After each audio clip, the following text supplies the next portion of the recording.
This is the automatic door closure that we fitted to our patio door.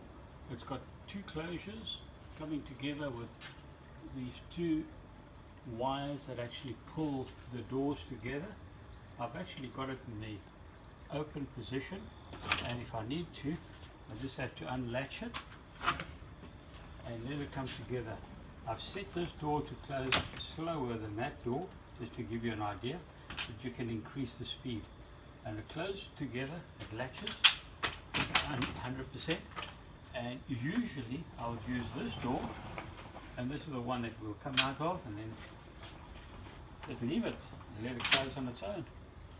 If you want it to be fully open, you just open the door together, and that's it. Well, this one didn't latch in, but there we go. You've got a magnet on either side that can hold the door together, and there we have it. It works the same as a tape measure. When you stretch it out, it pulls it back, and it pulls it evenly, so it's even speed all the time.